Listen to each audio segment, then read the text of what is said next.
भैया ये तो बहुत बड़ा क्वेश्चन है बेटा। ये क्वेश्चन ना 10th ICSE में 4 नंबर का आता है और 100% श्योर शॉट है, आएगा ही आएगा बोर्ड में, समझ लो। बच्चों ये क्वेश्चन जो आ रहा है आपका, वैसे तो ये 9th क्लास की NCERT में दिया हुआ है ना, पॉलिनोमियल्स नाम के चैप्टर में। फैक्टराइज करना है हमको, ये क्यूबिक पॉलिनोमियल है। ऊपर भी एक क्वेश्चन दिया है फैक्टराइज का, बट वो क्वाड्रेटिक पॉलिनोमियल है, और सबको पता है कि क्वाड्रेटिक पॉलिनोमियल को फैक्टराइज करने के लिए हम लोग मिडिल टर्म स्प्लिटिंग मेथड लगा लेते हैं। बट जब बात क्यूबिक पॉलिनोमियल पर आती है तो वहाँ आपका ना, क्यूबिक पॉलिनोमियल मतलब जिसकी डिग्री 3 है, उसको फैक्टराइज नहीं कर पाओगे। अच्छा एक बात और, इससे पहले कि मैं ये क्वेश्चन करूँ, मैं आपको एक बात याद ला दूँ। जब आप क्वाड्रेटिक पॉलिनोमियल को फैक्टराइज करते हो तो उसमें 2 ब्रैकेट्स बनते हैं, क्योंकि जितनी डिग्री होती है उतने ही उसके जीरोस आते हैं, है ना। तो इसलिए उतने ही ब्रैकेट्स बनेंगे यहाँ पर, उतने ही फैक्टर्स निकल जाएंगे। तो क्वाड्रेटिक पॉलिनोमियल को फैक्टराइज करने पे आपको 2 ब्रैकेट्स मिलते हैं, तो क्यूबिक पॉलिनोमियल को फैक्टराइज करने पे आपको 3 ब्रैकेट्स मिलेंगे। क्यों, ऐसा क्यों? क्योंकि इसकी डिग्री 3 है तो इसके 3 जीरोज होंगे। अब इसको फैक्टराइज कैसे करते हैं जरा सोचिए। अपने पास क्या है, x³ + 13x² + 32x + 20 है ना, ये है हमारे पास। तो हमारे पास जो ये पॉलिनोमियल है, ठीक है, इसको हमें फैक्टराइज करना है। क्या करना है? फैक्टराइज करेंगे कैसे भैया? इसका एक अच्छा खासा प्रोसीजर है, और वो प्रोसीजर ये है कि आपको सबसे पहले इसका एक फैक्टर निकालना होगा, क्योंकि इसमें कितने फैक्टर्स हैं, डिग्री 3 है तो 3 फैक्टर्स आएंगे ना, मतलब 3 ब्रैकेट आएंगे। तो आप सबसे पहला फैक्टर जो निकालोगे वो निकालोगे हिट एंड ट्रायल मेथड से। कैसे भैया? हिट एंड ट्रायल मेथड से। हिट एंड ट्रायल मेथड, ये हिट एंड ट्रायल मेथड क्या है? आप खुद से अपने पास से x की वैल्यू रखोगे, 1 या -1, 2 या -2, 3 या -3, ऐसे रख के देखेंगे। भैया ऐसे तो बहुत सारी वैल्यू रखनी पड़ेगी। नहीं नहीं नहीं, आपको जनरली 1 -1 2 -2 में से मिल जाएगा। अच्छा और भी शॉर्टकट तरीका बताऊं आपको ना, ये जो लास्ट में कांस्टेंट नंबर आ रहा है इसके ही फैक्टर्स बनाने होते हैं। 20 का फैक्टर्स करके देखोगे तो 1 2 और 5 आ रहे हैं बेसिकली, जो प्राइम फैक्टर्स आ रहे हैं। इनमें से किसी एक से काम हो जाएगा। तो पहले तो मैं x की 1 और -1 रख के देख रहा हूँ, फिर 2 -2 रख के देखूंगा। अगर जीरो नहीं मिला, कब तक रखनी है वैल्यूज? जब तक जीरो ना मिल जाए। आइए जरा साइड में आते हैं और इस पॉलिनोमियल में वैल्यूज रख के देखते हैं। लेकिन उससे भी पहले एक जरूरी बात, आपको क्या करना है बच्चे, इस पॉलिनोमियल में का नामकरण करना है। क्या करना बच्चे? नामकरण। भैया समझा नहीं मैं। नामकरण इन द सेंस, इसको कुछ नाम दो भाई, एक्स एक्स पी एक्स वगैरह मान लो। तो मैं क्या करूंगा, let P X is equals to this, है ना। इस पॉलिनोमियल को क्या कर दिया बच्चे, नाम दे दिया पी एक्स।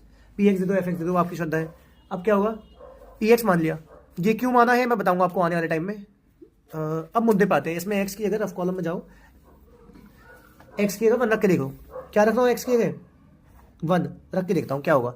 आइए, एक्स की अगर मैं 1 रखूंगा तो 1 का क्यूब कितना आएगा? 1। आपको छोटे बच्चे तो है नहीं, कतई लिख के दिखाऊं कि 1 का क्यूब + 13 × 1 का स्क्वायर, डायरेक्ट सॉल्व कर सकते हैं ना इतना तो 1 का क्यूब 1 + 13 × 1 13 हो जाएगा, क्योंकि 1 का स्क्वायर 1 और 1 13 या 13, प्लस 32 1 जा 32 प्लस 20। सॉल्व करो कितना आएगा? ये 13 + 1 14 और 14 + 2 16, 16 + 30 46, 66। सही कह रहा हूँ बच्चों?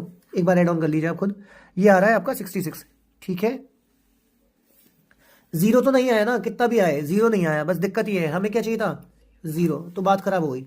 अब एक्स की क्या रख के देखूंगा? -1। भैया ऐसे कब तक रख के देखना है? जब तक जीरो ना आ जाए। तो अब आप क्या करने वाले हैं, एक्स की जगह -1 रख के देखेंगे। रखिए भाई -1। तो -1 का क्यूब कितना आएगा? -1 प्लस, फिर -1 का स्क्वायर कितना आएगा? प्लस का 1, और उसकी 13 से मल्टीप्लाई होगा, प्लस का 13 आ जाएगा। प्लस 32 × -1 कितना आएगा?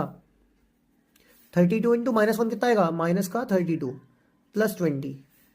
फिर से बताऊं, -1 का क्यूब -1 हो गया, है ना, और उसके आगे 13 × -1 का स्क्वायर। भाई -1 का स्क्वायर क्या होता है? +1। उसकी मल्टीप्लाई 30 से कराई तो प्लस का 13 हो गया। फिर 32 की -1 से कराई तो माइनस का 32 हो जाएगा, क्योंकि बाहर प्लस है, प्लस माइनस माइनस होता है, और प्लस का 20। अभी से सॉल्व करो कितना आया? 13 - 1 तो हो गया 12, है ना। और आगे माइनस प्लस माइनस 32 में से 20 गया तो वो भी 12 आएगा, लेकिन साइन आएगा बड़े वाले का, बड़ा वाला माइनस का है, तो ये आ गया 0। फाइनली इस बार 0 आ गया है। तो जब ये आ जाएगा तो अब क्या करोगे आप बताओ बच्चों? इसका 0, जैसे ही 0 मिल जाएगा तब क्या करेंगे आप यहां लिखेंगे, क्या लिखेंगे बच्चों बताओ जरा जल्दी से। जैसे ही आपका यहां 0 आ गया, आप क्या लिखोगे? इंग्लिश में लिखोगे ऑन सब्सटीट्यूटिंग। क्या बच्चे? सब्सटीट्यूटिंग मतलब पुटिंग। तो ऑन सब्सटीट्यूटिंग, बताओ बताओ क्या? एक्स इक्वल्स टू क्या रखा था? -1। वी गेट, हमें एक्स की -1 रखने पे हमको क्या मिला बच्चे बताना जरा। पी ब्रैकेट में एक्स की क्या लिखा है? -1 इज इक्वल्स टू, सॉल्व करके क्या आ गया है? 0। यानी कि अगर मैं एक्स एक मिनट, मैंने एक्स के -1 रखा है, ये -1 इधर आके क्या बन जाएगा, प्लस का 1, क्या बन जाएगा बच्चों, एक्स प्लस 1। तो इसका मतलब क्या है, x plus 1 is a factor of P x. ये कौन सी थ्योरम से बोल रहा हूं मैं, फैक्टर थ्योरम से। फैक्टर थ्योरम कहती है ना कि अगर रिमाइंडर 0 आ जाए, ये रिमाइंडर ही तो है, रिमाइंडर अगर 0 आ गया तो क्या हो जाता है, वो फैक्टर होता है, ये फैक्टर थ्योरम कहती है। तो आपको मैंने पहले बताया था कि क्योंकि ये क्यूबिक पॉलिनोमियल है इसलिए इसके 3 फैक्टर्स होने वाले हैं, और उसमें से पहला फैक्टर आप कैसे निकालेंगे, हिट एंड ट्रायल मेथड से, और वो मैंने निकाल लिया है।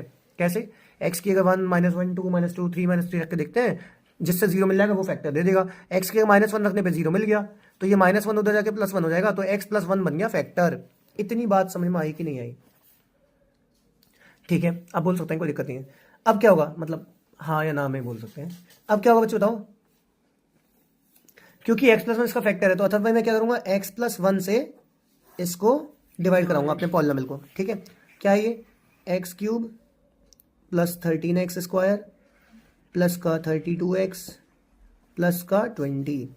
हाँ भाई, x + 1 से इसको डिवाइड करेंगे, x³ + 13x² plus 32x plus 20। क्या होगा बच्चे, यहाँ x है, देखो एक चीज और, डिवाइड कराने से पहले ये जरूर देख लेना कि क्या पावर्स डिसेंडिंग ऑर्डर में है या नहीं। पावर्स घटते हुए क्रम में होनी चाहिए, ज्यादा पावर, फिर उससे कम पावर, फिर उससे कम पावर, फिर सबसे कम पावर। अब कराते कैसे, इसकी पहली चीज को इसकी पहली चीज जैसा बनाना होता है, तो x को x³ बनाने के लिए मुझे क्या करना पड़ेगा, x² से मल्टीप्लाई करानी पड़ेगी, क्योंकि यहाँ एक बार है और मुझे 3 बार चाहिए, तो 2 बार और देना पड़ेगा। तो x को x³ बनाने के लिए हमेशा ये ध्यान रखना कि इसकी पहली चीज बन जाए। तो x को x³ बनाने के लिए किससे करानी पड़ेगी, x² से, तो x × x² क्या आ गया, x³। अब x² की जब x से कराई तो x³ आ गया, फिर x² की +1 से कराई तो प्लस का x² आ जाएगा, समझो नहीं, x² की x से कराई तो x³ आ गया, फिर x² की 1 से कराई तो x² बन गया। अब हम इसे सब्ट्रैक्ट कर देंगे, ये कट जाएगा, क्या हो जाएगा, कट जाएगा। अब आगे 13x² भैया साइन क्यों चेंज करें बेटा, एक्चुअली डिवाइड में ना, नॉर्मल डिवाइड में भी आपको पता होगा हम क्या करते होते हैं, सब्ट्रैक्ट करते होते हैं। जैसे मान लो मैं 3 से 14 को डिवाइड करा रहा हूँ, तो 3 4 जा 12, यहाँ क्या बचता है 2, कैसे आया, रिमाइंडर निकालने के लिए क्या करा आपने, माइनस करते हो ना, तो वही यहाँ माइनस हो रहा है। अलजेब्रा में माइनस करते वक्त यहाँ साइन चेंज करने पड़ते हैं, यहाँ कुछ नहीं है तो प्लस था, उसका माइनस हो गया, यहाँ प्लस है तो माइनस हो गया, अगर यहाँ पर कहीं माइनस होता तो प्लस बन जाता। समझे नहीं समझे, बाय द वे से सॉल्व करो, 13x² - x² 12x² आ गया। अब आगे का ये 32x नोट कर लेंगे। अब क्या होगा बच्चों, फिर वही वाली बात, इसकी पहली चीज को इसकी पहली चीज जैसे बनाऊंगा, तो क्या करूंगा, x को 12x² बनाने के लिए क्या करूंगा, प्लस का 12x से मल्टीप्लाई करा दूंगा, क्या हो जाएगा उससे, 12x की जब x से मल्टीप्लाई होगी तो 12x² आएगा, लेकिन इस +1 से भी मल्टीप्लाई होगी इसकी, समझ लो ना आप, जो यहाँ लिखते हो उसकी मल्टीप्लाई इन दोनों से होगी। तो 12x की जब x से हुई तो 12x² आ गया, फिर 12x की जब 1 से हुई तो कितना गया 12x, फिर वही सब्ट्रैक्शन चल रहा है तो साइन चेंज हो जाएंगे, ये तो कट गया। 32x में से 12x गया तो बचा कितना 20x, ऊपर से 20 और नोट कर लो। अब क्या होगा भाई, फिर इसकी पहली चीज को इसकी पहली जैसी बनाना पड़ेगा, तो x को अगर 20x बनाना है तो क्या करना पड़ेगा, +20 से मल्टीप्लाई करवानी पड़ेगी, तो 20 × x आ जाएगा 20x, और +20 × 1 = 20, ये प्लस का है ये भी प्लस का है, प्लस प्लस प्लस ही आएगा, 20 × 1 = 20, फिर सब्ट्रैक्शन होगा और ये अल्टीमेटली कट गया। और आप देख सकते हैं कि यहाँ रिमाइंडर 0 आ रहा है क्योंकि ये पूरा कट गया है, वो तो होना ही था, हम पहले ही बोल चुके थे कि x + 1 इसका फैक्टर है, और फैक्टर पूरी तरीके से डिवाइड कर देता है, रिमाइंडर 0 दे देता है, ठीक है मेरे भाई। तो अब मैं क्या लिखूंगा, अब आपको समझ में आएगा कि मैंने क्यों यहाँ पर इसको px लेट किया था। बताओ जरा मैंने क्यों px लेट करा था, क्योंकि मैं ये नहीं चाहता कि इसको जो है मुझे पूरा दोबारा से पूरा इतना बड़ा पॉलिनोमियल लिखना पड़े, इसलिए मैं अब क्या करूंगा, सीधे सीधे उसका नाम लिख दूंगा जो मैंने लेट करा था। तो मैं क्या लिखूंगा, सो px, भैया मतलब अगर आप ये लेट नहीं करते इसके px, तो आप ये पूरा क्वेश्चन छाप रहे होते हैं अभी, ये इतना बड़ा पॉलिनोमियल, हाँ जी ये पूरा छापना पड़ता है ऐसे ही। अच्छा ठीक है भैया, तो हम तो लेट कर लेंगे फिर, सही है। तो px = क्या आएगा, पहला ब्रैकेट x + 1, और दूसरे ब्रैकेट में ये जो आया है, पढ़ा होगा आपने बचपन में, dividend = divisor × quotient plus remainder, है ना। अब रिमाइंडर तो 0 है तो उसे प्लस करने का कोई फायदा है नहीं, सीधे सीधे क्या जाएगा, डिविडेंड = डिविडेंड हमारा px, आप चेक कर सकते हैं, यही तो था px, है ना, = divisor x + 1 × quotient x² + 12x + 20। भैया हमसे तो फैक्टराइज करने के लिए बोला था ना, तो बेटा वही तो कर रहा हूँ, एक ब्रैकेट बना चुका हूँ, बाकी के 2 बन जाएंगे यहाँ से। ये कैसे, अबे ये तो पिछला ही क्वेश्चन है, फैक्टराइजिंग ऑफ क्वाड्रेटिक पॉलिनोमियल, तो ये तो हो जाएगा मिडिल टर्म स्प्लिटिंग से। मिडिल टर्म स्प्लिटिंग कैसे करते हैं बच्चों, याद है ना सबको, भैया मुझे नहीं याद, आप बताओ कैसे करते हैं मिडिल टर्म स्प्लिटिंग, बताओ आप ही बताओ कैसे करते हैं बच्चों middle term splitting. Middle term splitting के लिए हम क्या करते हैं, स्क्वायर वाले के साथी की मल्टीप्लाई कांस्टेंट से कराते हैं। तो 120 या 20। अब 20 के ऐसे दो फैक्टर्स ढूंढिए। समझ में आ रहा है क्या कर रहा हूँ मैं? स्क्वायर वाले के साथ ही मल्टीप्लाई कांस्टेंट से कराते हैं, फिर जो नंबर आता है उसका प्राइम फैक्टराइजेशन करते हैं। 2 10 या 20 और 2 5 या 10 और 5 1 या 5।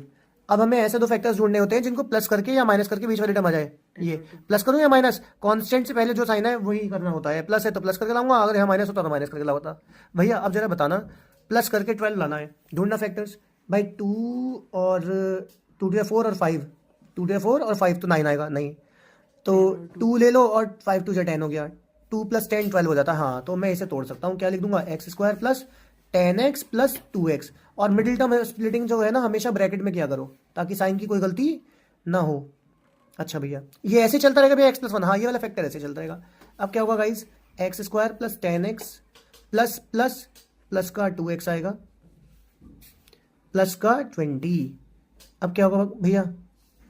x + 1 ऐसे ही रहेगा, ये आएगा, ये दोनों में से कुछ कॉमन आ रहा है, x कॉमन ले लूंगा तो यहाँ बचेगा x + 10 प्लस इन दोनों में से कुछ कॉमन आ रहा है, 2 कॉमन आ रहा है, बचेगा x + 10। ये बिल्कुल वही प्योरली मिडिल टर्म स्प्लिटिंग वाला कॉन्सेप्ट चल रहा है पूरा है ना। ध्यान से देखो, इन दोनों में से कॉमन लिया, x कॉमन आ गया, बचा x + 10।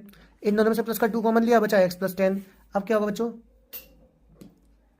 यहाँ x + 1 आ गया, इन दोनों में से x + 10 कॉमन आ रहा है, आ गया। आगे यहां से जब देखो हमने इन दोनों में से x + 10 कॉमन ले लिया तो यहाँ क्या बचा? x, और यहाँ बचा प्लस का 2। खेल खत्म। बस आपने नोटिस किया 3 ब्रैकेट्स आ रहे हैं। हाँ भैया सही कह रहे थे आप, क्योंकि ये क्यूबिक पॉलिनोमियल है, इसकी डिग्री 3 है, तो इसकी 3 फैक्टर्स आने चाहिए और वो 3 फैक्टर्स बने हैं यहाँ पर। भैया ये तो बहुत बड़ा क्वेश्चन है बेटा। ये क्वेश्चन ना 10th ICSE में 4 नंबर का आता है और 100% श्योर शॉट है, आएगा ही आएगा बोर्ड में, समझ लो। 9th ICSE वो सॉरी 9th CBSE में भी आता है ये क्वेश्चन, आपने देखा, ये भी NCERT का है। तो यहाँ पर भी ये आराम से 3 से 5 नंबर दे के जाएगा आपको, मिनिमम 3 और मैक्सिमम 5। सही है, अच्छा खासा क्वेश्चन है। आई थिंक सबको समझ में आ गया होगा, कोई दिक्कत लगे तो पूछ लीजिएगा।